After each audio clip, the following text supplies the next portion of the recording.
الشمس والقمر بحسبان والنجم والشجر يسجدان والسماء رفعها ووضع الميزان ألا تطغوا في الميزان وأقيموا الوزن بالقسط ولا تخسروا الميزان والأرض وضعها للأنام فيها فاكهة والنخل ذات الأكمام والحب ذو العصف والريحان فبأي آلاء ربكما تكذبان خلق الإنسان من صلصال كالفخار وخلق الجان من مارج من نار فبأي آلاء ربكما تكذبان رب المشرقين ورب المغربين فبأي آلاء ربكما تكذبان مرج البحرين يلتقيان بينهما برزخ لا يبغيان فبأي آلاء ربكما تكذبان يخرج منهما اللؤلؤ والمرجان فبأي آلاء ربكما تكذبان وله الجوار المنشآت في البحر كالأعلام فبأي آلاء ربكما تكذبان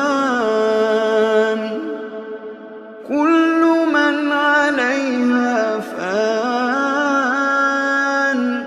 ويبقى وجه ربك ذو الجلال والإكرام فبأي آلاء ربكما تكذبان يسأله من في السماوات والأرض كل يوم هو في شأن فبأي آلاء ربكما تكذبان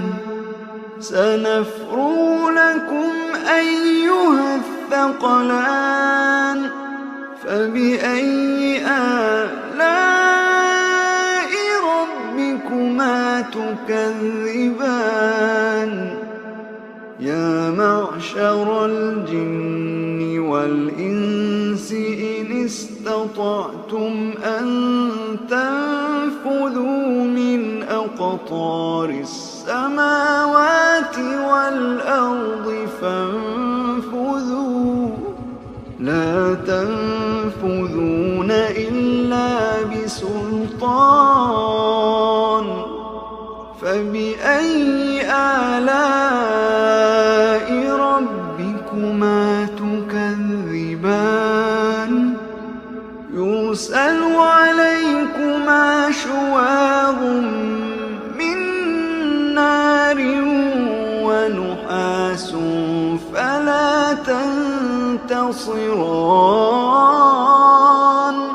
فبأي آلاء ربكما تكذبان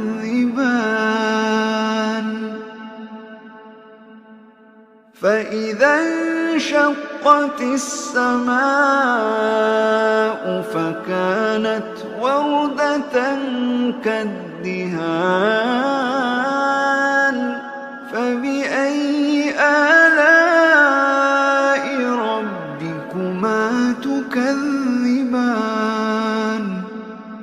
فيومئذ لا يسأل عن ذنبه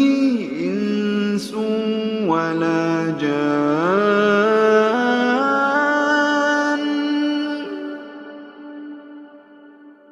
فبأي آلاء ربكما تكذبان